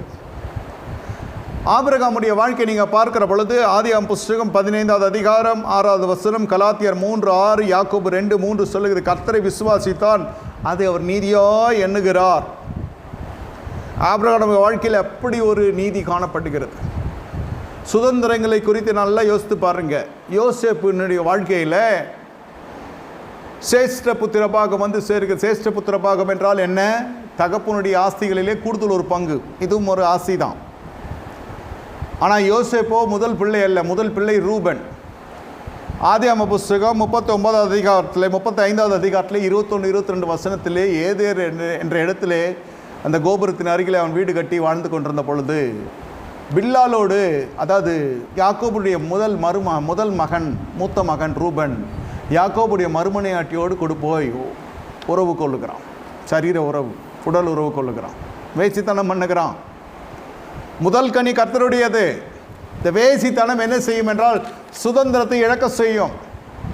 அது ஆசீர்வாதமாக இருக்கட்டும், உலக பிரகாரம் ஆசீர்வாதம் இருக்கட்டும், அது உங்களுடைய ஆவிக்குரிய ஆசீர்வாதம் இருக்கட்டும். பூமிக்குரிய தகப்பனிடத்திலும் கசப்பு வரும், ஆவிக்குரிய பிதாவினிடத்திலும் கசப்பு வரும். கர்த்தர் இந்த காலத்தில் மன்னிக்கின்றார். ஆனால் புரிந்து கொள்ள வேண்டும், எப்படி உங்கள் சுதந்திரம் உங்களை விட்டு போகும். யோசேப் என்ன செய்கிறார்? யோசேப்பா அந்த வேசித்தனத்தை முறிக்கின்றார். போத்திபாருடைய வீட்டில் அடிமையாக காணப்படுகிறார். வீடு காலியாக இருக்கிறது, எஜமான் வீட்டில் இல்லை. அந்த பெண்மணி தவறான உறவுக்கு அழைக்கிறாள். ஆனால் அந்த இடத்திலே அவர் நிற்கிறார். He took a stand for the holiness of the Lord. கர்த்தர் ஒரு நீதியை கர்த்தர் பார்க்கிறார். பிரியமான தேவனுடைய ஜனமே, மார்க் 6:20 வாசிக்கிறோம், யோவான் நீதியும் பரிசுத்தம் உள்ளவன் என்று கண்டு ஏரோது அறிந்து அவனுக்கு பயப்படுகிறான் என்று சொல்லி வேதத்தில் வாசிக்கிறோம். இப்படியாக ஒவ்வொரு விசுவாசனுடைய வாழ்க்கையிலும், பிரகாசிக்கிற நட்சத்திரங்களுடைய வாழ்க்கையிலும் ஒரு நீதி காணப்பட்டு கொண்டிருக்குது. சுயநீதி இல்லை. நல்லா புரிந்து கொள்ளுங்க. இது கர்த்தருக்குள்ளே ஒப்பு கொடுக்கப்படுகிற வாழ்க்கை. நீங்கள் உங்கள் இந்த நாளிலே நீங்கள் ஞானஸ்தானம் எடுத்துறலா இருங்க, ஞானஸ்தானம் எடுக்க போகிறலா இருங்க. இந்த ஆவிக்குரிய சுதந்திரம் உங்களுக்குள் வருவதற்கு முன்னான காரியம் ஞானஸ்தானம். நீ ஞானஸ்தானம் எடுப்பதற்கு முன்னான ஒரு காரியம் என்னவென்றால், உங்களிடத்தில் ஒரு நீதி காணப்பட வேண்டும். பாவிகளை ரட்சிக்க கர்த்தராகிய இயேசு கிறிஸ்து வருகிறார். அதனால தான் ஞானஸ்தானம் உடனே கொடுக்கறது இல்லை. என் தலைமைத்துவத்தில் சொல்லுகிறேன். ஏன் அதை நிறுத்தி வைத்து பார்த்து கொடுக்கிறோம் என்றால், கர்த்தர் உங்களிடத்திலே கொடுக்கப்படுகிற இந்த சத்தியத்துக்கு நீங்கள் வருகிறதும் போகிறதுமா இருக்கக்கூடாது. உங்களிடத்தில் ஒரு நீதி காணப்பட வேண்டும். You should make sure that you pay attention, you make a vow to God, consecrate your life to the Lord, and you will stick on to your consecration, and God's shadow will cover you. சின்ன வயதிலிருந்தே நீங்கள் என்ன செய்ய வேண்டும்? இந்த அசுத்தியான வேசித்தனத்துக்கு நான் தூரமாய் இருக்க போகிறேன் ஆண்டவரே. என் சரீரமானது தேவனுடைய ஆலயமாய் இருக்கட்டும். உங்கள் நகைகளை குறித்து நான் தலையிடவில்லை, உங்களுடைய வஸ்திரத்தை குறித்து நான் தலையிடவில்லை. Dress up as much as you can, that's up to you, but see to that you don't fall into the adultery. Whatever you may call, adultery is adultery, which displeases the Lord. இவர்கள் எல்லாம் ஒரு எல்லா நீதி நிறைவேற இப்பொழுது இடம் கொடு என்று கர்த்தர் சொல்லுகின்றார். எல்லா நீதியிலே முதல் நீதி, அவரிடத்தில் ஒரு நீதி இருக்கிறது. என்ன நீதி என்றால், அவர் உன்னதமான தேவனுடைய பிதாவினுடைய குமாரன். அவர் போய் இந்த மனிதர் இடத்துல போய் ஞானஸ்தானம் எடுப்பதா என்பது இல்லாமல் அவர் சொல்லுகிறார், இப்போது நீ இடம் கொடு. மனிதர்களோடு மனிதனாய் காணப்படுகிறார். யோவான் இடத்துல வந்து எடுக்கின்றார். நன்றாக புரிந்து கொள்ளுங்க, யோவானை தேடி வருகின்றார். சில பேருக்கு அவங்க வரட்டும், நம்ம ஏன் போகணும்? ஞானஸ்தானம் முதல் கொண்டு அது ஒரு சடங்காய் காணப்படுகிறது. நான் சொல்ல சடங்கு அல்லது ஆவிக்குரிய சுதந்திரத்தை பெறுவதற்கு முதல்ல ஆசீர்வாதம் ஞானஸ்தான ஆராதனையில் நீ காணப்பட வேண்டும். This is the first covenant. The second covenant is a marriage. It's a personal covenant which an individual believer makes with the Lord. First covenant is a baptism, immersion baptism. அந்த நீதியில் அவர் தீரினவராய் காணப்படுகிறார். என்ன நீதி? அவர் தாய் தகப்பனார் கீழ்ப்படிந்தவராய் காணப்பட்ட 30 ஆண்டு வரை. அதன் பிறகு வெளியே வருகிறார், வீட்டை விட்டு வெளியே வருகிறார். யோர்தானில் ஞானஸ்தானம் எடுப்பதற்கு மட்டுமல்ல, யோவான் இடத்துல ஞானஸ்தானம் அந்த இடத்துல கொடுக்கப்பட்டு கொண்டிருக்கிறது. சரியான தலைமைத்துவத்தில் ஞானஸ்தானம் எடுக்கிறார். ஞானஸ்தானம் எடுத்து இறங்கினவுடனே ஆவியான ஒரு புறாவின் வடியில் அவர் மீது வந்து அமர்கிறார். That's what the heaven acknowledges. உங்கள் நீதி சுத்தமாக இருக்கும் என்றால், பலி சுத்தமாக இருந்தால் அக்கினி பரலோகத்திலிருந்து வரும். அதனால் இல்லை, நீங்கள் ஞானஸ்தானம் எடுக்காதவர்கள் இப்பொழுது யோசித்து பாருங்கள். உங்களுக்கு பூமிக்குரிய ஆசீர்வாதத்திலே எப்படியெல்லாம் காரியங்களை கர்த்தர் விளக்கினாரோ, ஆவிக்குரிய காரியத்திலும் கர்த்தர் விளக்குகிறார். இது இருந்தால்தான் உங்களுக்கு அந்த பரிசுத்த ஆவியானவர் வருவார். அந்த ஞானஸ்தானம் எடுத்தால் தான் உங்களுக்கு பரிசுத்தாவினுடைய அபிஷேகம் வரும். அந்த அபிஷேகத்தினால் தான் நுகத்தடிகள் முறிக்கப்படும். இந்த அபிஷேகம் பெற பெற பெற இந்த அபிஷேகத்தை நீங்கள் நடத்தப்பட வளர வளர வளர பாவங்கள் சுட்டெரிக்கப்படும். அந்த தேவனுடைய சபைக்குள்ளே வந்து உபவாச கூட்டங்கள், தேவனுடைய காத்திருப்பு கூட்டங்கள், இதில் தேவ சமூகத்தில் காத்திருக்க பொழுது பாவம் முற்றினு வெளியே போய்விடும். ஆத்துமா செழிக்க ஆரம்பிக்கும். அப்பொழுது மட்டும்தான் உங்களுக்கு இழந்த ஆசீர்வாதங்கள் திரும்பி வர முடியும். இப்பொழுது கர்த்தர் மீட்டு கொடுக்குற ஆசீர்வாதங்கள் இஸ்ரவேல் புத்திரர்களுக்கு அந்த சிறையிருப்பு நேரத்தில் கர்த்தரை நோக்கி அவங்க என்ன செய்வாங்க? கர்த்தரை நோக்கி அவர்கள் கூக்குரலிடுவாங்க. அதன் பிறகு பார்ப்பீர்கள் என்றால் விடுதலை பெற்றவுடனே அவர்கள் இஷ்டமாய் போய் விடுகிறார்கள். உடனே அடுத்த சிறையிருப்பு வருகிறது. அப்புறம் கர்த்தரிடத்தில் வருவார்கள். இது தொட்டு எல்லா விசுவாசி வாழ்க்கையில் நடக்கலாம். ஆனால் நம்பிக்கை ஜப ஊழியத்தில் நம்முடைய ஆலயத்தில் வருகிற விசுவாசிகளாக இருக்கட்டும், விசுவாசிகளாக போகிறவர்களாக இருக்கட்டும், ஞானஸ்தானம் எடுத்தவர்களாக இருக்கட்டும், எடுக்க போகிறவர்களாக இருக்கட்டும், உங்கள் வாழ்க்கையில் இந்த அபத்தம் வர கர்த்தர் விடக்கூடாது. இந்த அநியாயம் உங்கள் வாழ்க்கையிலே காணப்படக்கூடாது. ஒரு தேவை என்றால் நான் வருவேன், அதன் பிறகு நான் போய்விடுவேன், அடுத்த தேவைக்கு வருவேன். நடுவில் என்ன நடக்குது? வாழ்க்கை நாசமாய் போனதான் மிச்சம். பற்றுதல் இல்லை, பற்றி கொள்ளுகிறதுக்கு வசனம் இல்லை, பற்றுதல் இருதயத்தில் இல்லை. தேவனுடைய அபிஷேகத்தை நாடின அந்த தாகம் போய் விட்டது, தணிந்து போய் விட்டது, குளிர்ந்து போய் விட்டது.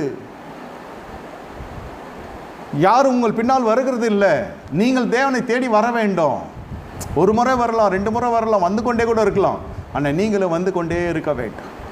அப்பொழுதுதான் ஆத்மா செழிக்கும். ஆத்மா செழிக்க செழிக்க செழிக்க எல்லாம் உன் பாத தண்டிலே வந்து சேரும். அதனால தான் தாவீது சொல்லுகிறான், அந்த வேசித்தனம் செய்த உடனே 51வது சங்கீதத்தில் 11வது சொல்லுகிறது, உங்கள் சமூகத்தை விட்டு என்னை தள்ளாமலோ, உங்களுடைய பரிசுத்தாவை என்னை விட்டு எடுத்துக்கொள்ளாமல் இரும். அதனால தான் அந்த வாலிப பிள்ளைகள் மட்டுமல்ல, எல்லாரிடத்து சொல்லுகிறது என்னவென்றால், இந்த உலக ஸ்நேகத்தில் போய் ஈடுபட்டு விடாதீங்க. தேவன் உங்களை விட்டு விலக்கி விடுவார். வேதம் சொல்லுகிறது, நிறைய இடத்துல நீங்கள் ஸ்டிக்கர் பார்க்கலாம், நான் உன்ட்டு விலகுவதும் இல்லை, உன்னை என்று கைவிடுவதும் இல்லை. சத்தியமான வார்த்தை. ஆனால் கர்த்தர் விலகுற ஒரு சூழ்நிலை வருகிறது. பிலேயாம் சொல்லுகிறான், இவர்களுக்குள்ளே வேசிகளை அனுப்போம், இஸ்ரேல் புத்திரர்களையும் தேவனையும் பிரிக்க முடியவில்லை. நல்லா புரிந்து கொள்ளுங்க. ஒரு சுதந்திரத்துக்கு போகிறார்கள், கானான் தேசத்தை சுதந்திரிக்க போகிறாங்க. அப்பொழுது பார்ப்பீர்கள் சொன்னால், இந்த நில புலன்கள் விஷயத்தில் பலர் பலவிதமாக பிரசங்கிப்பார்கள். நான் என்ன சொல்லுகிறேன் என்றால், முதல்ல ஏதேன் தோட்டத்தை விட்டு கர்த்தர் கொடுத்தது நிலத்தை கொடுத்தார். அந்த நிலத்திலே பண்படுத்த காக்கவும் மனுஷனுக்கு ஒரு வேலையை கொடுத்தார். ஒத்து வரவில்லை, கர்த்தர் அங்கு துரத்தி விட்டார். நல்லா புரிந்து கொள்ளுங்க. தேவன் ஒரு தேசத்தை கொடுக்கின்றார், சந்ததியார் ஒத்து வரவில்லை, அவர்கள் வனாந்தரத்தில் வறட்சிக்குள்ளே காணப்படுகிறார்கள். யாக்கோபுடைய வீட்டில் என்ன நடக்கிறது? தீர்க்க தரிசன வார்த்தைகளுக்கு கனம் செலுத்தவில்லை, அவனுடைய வாழ்நாள் ஜீவியம் எல்லாம் வித்தியாசம் போகிறது. யோசேப்பை கர்த்தர் அங்கிருந்து அப்படியே தூக்கி கொண்டு போய்விட்டார். சாகவில்லை, அங்கிருந்து நகர்த்துகிறார். பரிசுத்தாவிக்கு விரோதமாய், பரிசுத்த தீர்க்கதரிசிக்கு விரோதமாய் ஒரு வார்த்தை, ஒரு சிந்தை உங்கள் வாழ்க்கையில் இருக்கிற பொழுது உங்களுடைய இடம் அசைக்கப்படும். நல்ல விதத்துக்காக அசைக்கப்படாது. உங்கள் வாழ்க்கையில் வறுமை மீது வரும், கஷ்டம் மீது கஷ்டம், நஷ்டம் மீது நஷ்டம். யாக்கோபுடைய வாழ்க்கை ரொம்ப கஷ்டமாய் போய்விட்டது. முன்னமே கர்த்தர் வார்த்தை அனுப்புகிறார், கேட்கவில்லை. அது கடைசியிலே யோசேப்பை தேடி எகிப்துக்கு போய் கடைசியிலே யோசேப்பின் நாட்களுக்கு பிறகு அந்த இடத்துல அடிமைகளாய் காணப்பட்டுகிறார்கள். மறுபடியும் அவர்கள் தேசத்தை சுதந்திரிப்ப கர்த்தர் என்ன செய்கிறார்? கானானுக்கு நேராக பயணப்பட செய்கிறார். நல்லா புரிந்து கொள்ளுங்க, நிலத்தை வாங்குறது தவறு இல்லை, நிலத்தை நீங்கள் சுதந்திரிக்க நினைக்கிறது தவறு இல்லை. ஆனால் கர்த்தருக்குள்ளே என்ன செய்ய வேண்டும்? உங்களுக்கு நல்ல தலைமைத்துவம் இருக்க வேண்டும். அந்த பஸ்காவை ஆசரிக்கிறாங்க, செங்கடல் திறக்கப்படுகிறது. பாருங்க, ஆவிக்குரிய தலைமைத்துவத்தை கர்த்தர் கொடுத்து கொண்டே வருகிறார். முதல்ல ஒரு மெய்ப்பனை கொடுக்கிறார், நல் மெய்ப்பனை கொடுக்கிறார், அபிஷேகத்தினே நிறைந்த மேய்ப்பனை தருகிறார். பஸ்காவை அவன் தலைமையிலே ஆசரிக்கிறார்கள், செங்கடல் திறக்கப்படுகிறது. அதன் பிறகு மன்னாவை கொடுக்கின்றார். அதன் பிறகு மேகஸ்தம் அக்கினிஸ்தமாய் காணப்படுகிறது. இப்படியோ ஆவிக்குரிய அனுகூலங்கள் வர வர வர கர்த்தர் அவர்களோடு இருக்கிறார் என்பதை உலகம் அறிகிறது. ஆனால் அந்த ஜனங்க அறியவில்லை. இப்பொழுதும் கர்த்தர்களோடு கூட இருக்கிறார், நீங்கள் அறியவில்லை. அதனால தான் நீங்கள் நிர்மூலமாகவில்லை. பலர் உங்களை பார்த்து பொறாமைப்பட்டு கொண்டிருக்கிறார்கள். உங்கள் வீட்டில் கஷ்டம் இருக்கிறது ஜனங்க நம்புகிறார்களா? உங்கள் வீட்டில் பண பிரச்சனை இருக்கிறது ஜனங்கள் நம்புகிறார்களா? இன்றும் உங்கள் இடத்தில் கோடி கணக்கில் பணம் இருக்கிறது நினைத்து கொண்டு உங்களுக்கு வன்கண்களோடு உங்களை பார்த்து கொண்டிருக்கிறார்கள் அல்லவா? காரணம் என்ன? கர்த்தர்களோடு கூட இருக்கிறார்.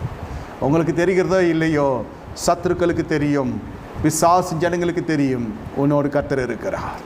அந்த ஐக்கியத்தை முறிப்பது தான் பீலியாமுடைய வேலை. ஏன்னா எதுவும் மந்திரவாதம் பலிக்கவில்லை ஐயா, குறி சொல்லுதல் பறிக்கவில்லை. கர்த்தர் அவர்களோடு கூட இருக்கிறார். சரியான தலைமைத்துவத்தில் இருக்கிறார்கள். சரியான விதத்தில் கர்த்தருடைய பாதுகாப்பு இருக்கிறது. நம்மால் எதையும் செய்ய முடியவில்லை. என்னதான் செய்வது? பெண்ணை அனுப்புவோம். உள்ளே வேசித்தனம் போனால் கர்த்தர் விலகி விடுவார். துர் ஆலோசனை பாருங்க. அதே போல மோவாபிய ஜனங்கள் மோவாபிய பெண்ணை அனுப்புன்னு சொல்லுகிறான், மீதியான பெண்களை அனுப்புகிறான். இதை விட அது ஸ்பெஷல். பார்த்ததும் கொஞ்சம் இஸ்ரேல் புத்திரர்கள் வேசித்தனம் செய்து கர்த்தருடைய வாதியை சம்பாதித்து கொள்ளுகிறாங்க. இந்த நாளிலே கர்த்தர் உங்களிடத்தை சொல்லுகிறார், உன் கூடாரத்தின் மீது என் ரகசியம் இருக்கிறது. யோபிலே வாசிக்க, உன் கூடாரத்தின் மீது என் ரகசியம் இருக்கு. உன் சொத்துக்கள் நீங்கள் சுதந்திரித்தது நினைக்காதீங்க, நான் கஷ்டப்பட்டு வாங்கினேன் அப்படி நினைக்கக்கூடாது. என்னுடைய வீட்டில் கர்த்தருடைய ரகசியம் இருந்தது. இதே வீட்டில், இந்த வீட்டை விட்டு விட்டு என்றோ நாங்கள் போயிருக்க வேண்டும், மண்ணோடு மண்ணாய் போயிருக்க வேண்டும். 91வது ஆண்டிலே என் தகப்பனுக்கு ஒரு கேன்சர் வியாதி வந்தது. அப்பொழுது தான் இயேசு கிறிஸ்து எனக்கு சிலுவையில் தரிசனமானார். இதே வீட்டில், இது வீடாக இருந்தது ஒரு காலகட்டத்தில், இப்பொழுது ஆலயமாக நான் கட்டியிருக்கிற கர்த்தர் கிருபை செய்திருக்கிறார். கூடாரத்து மீது இருக்கிற ரகசியம் இது 2005 படாத பாடுபட்டு 2006 இதை கிரைய மனதிற்குள்ளே என் சொந்த ஜனங்களிடத்தில் பல யுத்தங்கள் நான் மேற்கொள்ள வேண்டியதாக இருந்தது. அதன் பிறகு இந்த ஆலயத்தை கட்டி முடித்து உள்ளே பிரவேசிக்கிறவரை விசுவாசிகளுக்கு தெரியும், யுத்தத்தின் மீது யுத்தம். அதனால தான் இந்த யூடியூப்பில் கூட பார்த்தா ஆலய பிரதிஷ்டைக்கு எப்படிப்பட்ட ஒரு போஸ்டர் போட்டிருக்கீங்கன்னா, என் நிலைமை எனக்கு தான் தெரியும். அது அப்படி தான். அந்த போஸ்டருக்கும் இந்த ஆலயத்துக்கும் பெரிய இடைவெளி இல்லை, அதுதான் உண்மை. நான் தொங்குகிறேன், கர்த்தர் கை கொடுத்து தூக்கி விடுகிறார். அந்த போஸ்டரை பார்த்தா தெரியும். சுகமாக்குறதுக்கு போட்டிருப்பாங்க, அற்புதம் பார்த்து.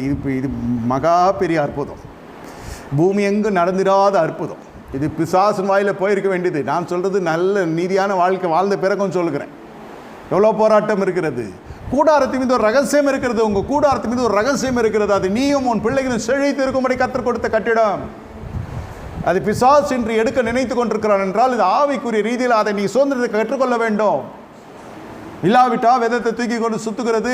அது கடைசியில் எல்லாவற்றையும் இழந்து விட்டு அப்புறம் கர்த்தரை எடுத்தார், கர்த்தர் கொடுத்தார், கர்த்தர் எடுத்தார் என்று சொல்லக்கூடாது. நம்முடைய குறைகள் நிறைவாக்குகிற தேவன்.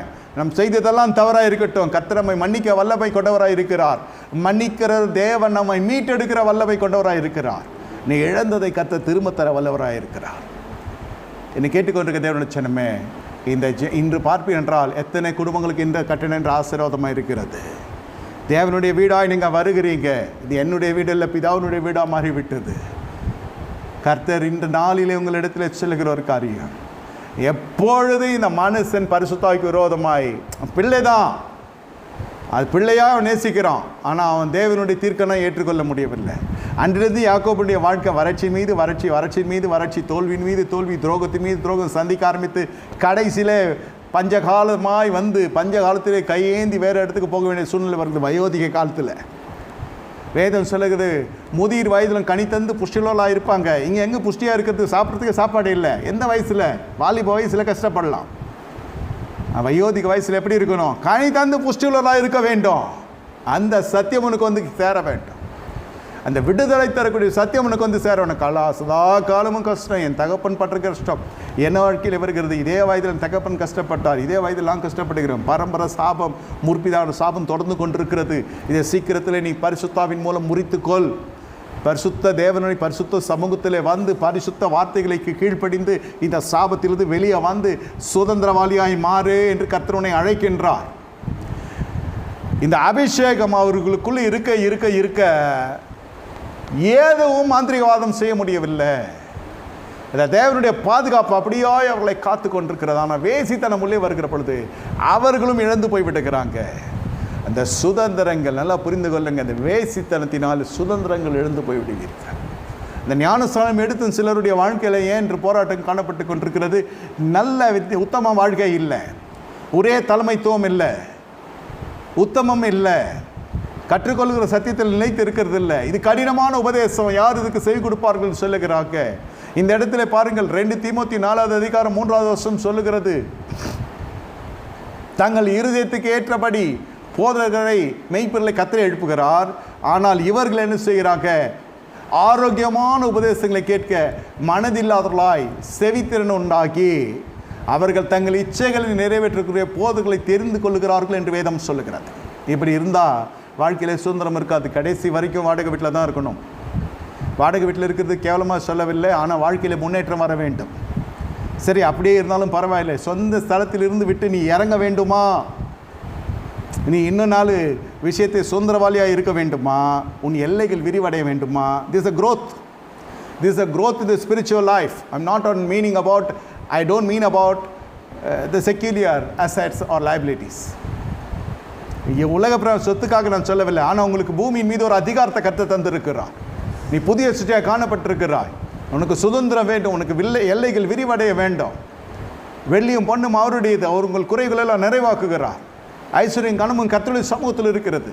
நீ தேவ சாயலை தரித்திருக்கிற பொழுது இன்று இருக்கிற பொருளாதார பிரச்சனைகள் இந்த நாளிலே இயேசுவின் நாமத்தில் ஒன்று ஓடப்போகிறது. வேதம் சொல்லுகிறது, தாழ்மையும் கர்த்தருக்கு பயப்படுத்த பயத்திற்கும் வருகிற பலன் தான் ஐஸ்வர்யமும் கனமும் ஆகும் என்று வேதம் சொல்லுகிறது. இந்த நாளிலே கர்த்தர் உங்களிடத்தில் சொல்லுகிறான், பொருளாதார பிரச்சனை இயேசுவின் நாமத்தில் முறிக்கப்படுகிறது. இந்த ஆலயத்துக்குள் வந்திருக்கிற ஒவ்வொரு குடும்பமும் நீங்கள் பாருங்கள், அடுத்த வாரம் வருகிற பொழுது உங்களுடைய வாழ்விலே நல்ல வார்த்தைகளை கர்த்தர் வைக்க போகிறார். தேவன் எனக்கு ஜெயத்தை கொடுத்தார், தேவன் எனக்கு திருப்புமுனை உண்டு பண்ணினார், ஜெயமோ கர்த்தரால் வந்தது, அற்புத அதிசயங்களோடு நீங்கள் வரப்போகிறீர்கள். ஆனால் உத்தம இருதயத்தோடு கர்த்தரை பின்பற்று. 1000 ஜனங்கள் சுவிசேஷ புஸ்தகத்திலே கோடிக்கணக்கான ஜனங்கள் வந்திருக்கிறார்கள், பல்லாயிரங்கள் வந்தது. ஆனால் மேல் வீட்டாரில் இருந்ததோ 120 பேர் மட்டும்தான். ஏன்? அவர்கள் தான் விசுவாசிங்க. அதெல்லாம் சுகத்துக்கு வந்தது. இது சுகவீனப்பட்டால் தான் வரும். சிலதெல்லாம் அற்புதம் இருந்தால் நடக்க வேண்டும் என்றால் தான், திருமணம் ஆகாவிட்டால் தான் வரும். சில பேர் பிள்ளை இல்லாமல் இருந்தால் தான் வரும். சில பேருக்கு போராட்டம் இருந்தால் தான் வரும். அது முடிந்ததாக அவங்க போய் விடுவாங்க. தங்கள் இச்சைகளை நிறைவேற்றத்தக்கதான போதுகளை தெரிந்து கொண்டு போய் விடுவாங்க. ஆனால் தொடர்ந்து பின்பற்றி வருகிற ஜனங்கள் அவர்கள் சுதந்திரவாளிகளாய் காணப்படுவார்கள், சாட்சிகளாய் காணப்படுவார்கள். பூமிக்குரிய ஆசீர்வாதம் ஆவிக்குரிய ஆசீர்வாதத்திலும் செழித்தோங்கி காணப்படுவார்கள். அல்லேலூயா. இந்த நாளிலே கர்த்தர் உங்களிடத்தில் இடைப்பட்டு கொண்டிருக்கிறார். உன்னுடைய எல்லைகளில் இருக்கிற பிரச்சனை கர்த்தர் அர்த்தம் பண்ணி போடுகிறார். உன் கண்ணீரை கண்டு விண்ணப்பத்தை கேட்டு நீங்கள் பல பின்னணியிலிருந்து வந்திருக்கிறீர்கள். உங்கள் குடும்ப பிரச்சனைகள் பல காணப்பட்டு கொண்டிருக்கிறது. ஆனால் கர்த்தர் சொல்லுகிறார், எசேக்கியாவின் தேவன் நம் தேவன், எசேக்கியாவின் தேவன் உன் தேவன். உன் கண்ணீரை கண்ட விண்ணப்பத்தை கேட்டு ஞானஸ்தானம் எடுக்காத ஜனங்க தயவு செய்து ஒப்பு கொடுங்க. கர்த்தர் உங்களிடத்தில் அசைவாடுகிறார். இனி தாமதிக்காதீங்க. கர்த்தர் உங்களை அழைக்கின்றார். அது சுதந்திரத்தின் மீது சுதந்திரம். அவர் ஒரு நீதியோடு வருகிறார். உங்களிடத்தில் என்ன நீதி வேண்டும் என்றால், ஆண்டவரே உண்மையே பின்பற்றுவேன், உண்மையே நான் நேசிப்பேன், உண்மையே நான் சேவிப்பேன். நான் அப்படி தான் 18 வயதில் வந்து ஞானஸ்தானம் எடுத்தேன். எனக்கு வேறு யாரும் இல்லை, உண்மையே நான் நம்பி வருவேன். இன்று பாருங்க, எனக்கு எல்லாரையும் கர்த்தர் கொடுத்து எல்லாவற்றுக்கும் எல்லாமாய் கர்த்தர் வைத்திருக்கிறார். ஆவிக்குரிய ஆசீர்வாதத்துக்கு ஆசீர்வாதம், ஆஸ்திகளுக்கு ஆஸ்தி, ஒரு பொருளாதாரத்துக்கு பொருளாதாரம், சமூக மேன்மைக்கு சமூக மேன்மை, ஒன்றுக்கும் கர்த்தர் குறைவுபட்டு போக விடவில்லை. சிங்கக்குட்டிகளோ பட்டினி கடைந்த தாட்சி அடையும், ஆண்டவர் தேடுகளுக்கு ஒரு நன்மையும் குறைப்பட்டு போகாது. இந்த நாளிலே வாலிப பிள்ளைகளை கர்த்தர் ஆசீர்வதிக்கிறதை நான் பார்க்கிறேன். வாலிப பிள்ளைகளுடைய வாழ்க்கை பெற்றோருடைய வாழ்க்கை போல் இருப்பதில்லை. ஆண்டவர் சொல்லுகிறதை நான் சொல்லுகிறேன். உங்கள் பிள்ளைகள் இனி கர்த்தரால் போதிக்கப்பட்டிருப்பார்கள். சமாதானம் பெரிதாக இருக்கும். எல்லா அசுசியான காரியங்கள் அவர்கள் விட்டு ஓடுகிறது. பிசாசு வெட்கப்பட்டு ஓடுகிறான். எவ்வளவு அழிக்க நினைத்த உன் பிள்ளைகளை கர்த்தர் கொண்டு வந்திருக்கிறார். தம்முடைய ஆலயத்திலே கர்த்தர் கொண்டு வந்திருக்கிறார். இனி உங்கள் பிள்ளைகளுடைய வாழ்க்கையில கீர்த்தியும் புகழ்ச்சியும் பெரிதாய் காணப்படும். அவர்களுடைய எல்லைகள் விரிவடைய செய்யும். நீங்கள் ஒரு அளவிற்கு அவர்களை எடுத்து வந்தீர்கள். கர்த்தர் அவர்களை உயர்த்துகிற பொழுது பாருங்க, இனி ஜாதிகளுக்கு மத்தியில் அவர்கள் வெட்கத்துக்கு ஒப்புக்கொடாத சாட்சிகளாய் காணப்பட போகிறார்கள். இனி அவர்களுடைய தனிப்பட்ட வாழ்க்கையில் அற்புத அதிசயங்கள் நடைபெறும். Every uterus problem, every cycle problems, it's getting healed in the name of Jesus. Now in the name of Jesus, the time of healing now. It's time of miracle now. Receive the power. Receive the power. Every knee problem, it's getting healed right now. Hallelujah. The scared thing shall not come upon your children. The Holy Spirit says this. பயப்பட்ட காரியம் பிள்ளைகளுடைய வாழ்க்கையிலே வரப்போவதில்லை. இப்பொழுது அற்புத அதிசயம் சுகமாக்குற நேரம் இது. கால் வலிகளை கர்த்தர் சுகப்படுத்தி கொண்டிருக்கிறார். கர்ப்பப்பை கோளாறுகளை கர்த்தர் சுகப்படுத்தி கொண்டிருக்கிறார். வாலிபர்கள் கன்னிகள் மீது கர்த்தர் தம்முடைய ஆவியை ஊற்றி கொண்டிருக்கிறார். கர்த்தருக்கு ஒப்பு கொடுங்க. சகாயத்தையும் கர்த்தர் புதிதாக்கி கொண்டிருக்கிறார். சகாயத்தை தீவிரிக்க பண்ணுகிற தேவன் உன் கொம்புகளை கர்த்தர் உயர்த்துகிறவராய் எழுந்தருளியிருக்கிறார். அற்புதங்கள் அதிசயங்கள் நடைபெற ஆரம்பித்து இருக்கிறது. எல்லா தொண்டையிலே காணப்படுகிற தடைகள் இயேசுவின் நாமத்திலே முறிக்கிறோம். தேவ ஆசீர்வாதம் இறங்குவதற்கு ஸ்தோத்திரம் ஐயா. இந்த நாள் கர்த்தர் உண்டு பண்ணின நாள். இந்த நாள் உங்கள் பிள்ளைகளை கர்த்தர் ஆசீர்வதிக்கும்படியே கர்த்தர் உங்களை கொண்டு வந்திருக்கிறார். தேவ ஆசீர்வாதம் இறங்கி இருக்கிறது. கண்ணீரை கண்ட விண்ணப்பத்தை கேட்டேன். உன் எல்லைகளை கர்த்தர் பாதுகாக்க போகிறார். ஆண்டவரே, இப்பொழுதும் எல்லா பத்திரங்களையும் இயேசுவின் நாமத்திலே சீக்கிரத்தில் வீடு திரும்பட்டும். அவர்கள் வந்து சாட்சி சொல்வார்களாக. இன்று பொல்லாத ஜனங்களுடைய கரத்திலும் வாயிலும் அது போய் மாட்டிக்கொண்டிருக்கிறது. அதை அபகரிக்க நினைக்கிறார்கள். இந்த நாள் செய்தி ஆண்டவரே தீர்க்கதரிசனமான செய்தி என்பதை உறுதிப்படுத்த உங்களுடைய அடியார்கள் ஆண்டவரே, நீங்கள் இந்த ஸ்தலம் நீர் தெரிந்து கொள்ளப்பட்ட ஸ்தலம் என்று உறுதிப்படுத்தத்தக்கது வாழ்க்கையில் கர்த்தர் செய்ய போகிற அற்புதங்களுக்காக ஸ்தோத்திரம். இந்த பத்திரங்களை அற்புதத்தின் மூலமாய் கொண்டு வருவீராக. அசைக்கப்பட்டு போகாதவனும் பாதுகாத்துக்கொள்ளும். உங்களுடைய பிள்ளைகள் ஆண்டவர் சுதந்திரங்களை இழக்காதவனும் பாதுகாத்துக்கொள்ளும். இயேசு கிறிஸ்துவின் ரத்தத்தினால் இந்த எல்லைகளை முட்டுகையிடுகிறோம் ஐயா. விசுவாசனால் நீதிமான் பிழைப்பான். கால் வைக்கிற தேசமெல்லாம் கர்த்தர் சொந்தமாக்கி தருவேன் சொன்ன கர்த்தர் உங்களுடைய அடைமானத்தில் இருக்கிற பிள்ளைகளுடைய சொத்துக்கள் ஒவ்வொன்றும் திரும்பட்டும் ஐயா. திரும்பட்டும். அதே கல்லூரிகள் நல்ல இடங்களை கிடைக்க கிருபத்தாரும். எல்லா கடன்கள் வட்டிகள் இயேசுவின் நாமத்திலே முறிக்கிறோம். கர்த்தர் சொல்லுகிறார், பெரிய பெரிய காரியங்கள் நடைபெறப் போகிறது. பொருளாதாரத்தில் பெரிய காரியங்களை காண்பீர்கள். சமுதாயத்தில் பெரிய காரியத்தை காண்பீர்கள். எந்த இடத்தில் வெட்கத்தை கண்டோ அதே இடத்தில் கர்த்தர் உயர்த்த போகிறார். நம்புகிறது கர்த்தராலே வரும். நிச்சயமாக ஒரு முடிவு நம்பிக்கை வீண் போகாது. பெருக பண்ணுகிற தேவன். தேவ ஆசீர்வாதம் இறங்குகிறது. தாமே ஆசீர்வதிப்பீராக. பலப்படுத்தும் கிருபைக்குள்ளே முடிமறத்துக்கு இயேசுவின் நாமத்தில் பிதாவே, ஆமென். என் ஆத்துமாவே கர்த்தரை ஸ்தோத்திரி. என் முள்ளை நாமத்தை ஸ்தோத்திரி. என் ஆத்துமாவே கர்த்தரை ஸ்தோத்திரி. கர்த்தர் செய்ய சகல உபகாரம் வருவார். ஆமென். கர்த்தராகிய இயேசு கிறிஸ்துவின் கிருபையும் பிதாவாகிய தேவனுடைய அன்பு பரிசுத்தாவியின் ஐக்கியமும் நம் அனைவருக்கும் சதாகாலம் சில பர்சன் கூட இருப்பதாக. ஆமென், ஆமென். சாயந்தரம் சர்வீஸ் இருக்கிறது 6:30 மணிக்கு. கலந்து கொள்ளுங்கள். கர்த்தர் உங்களை ஆசீர்வதிப்பார்.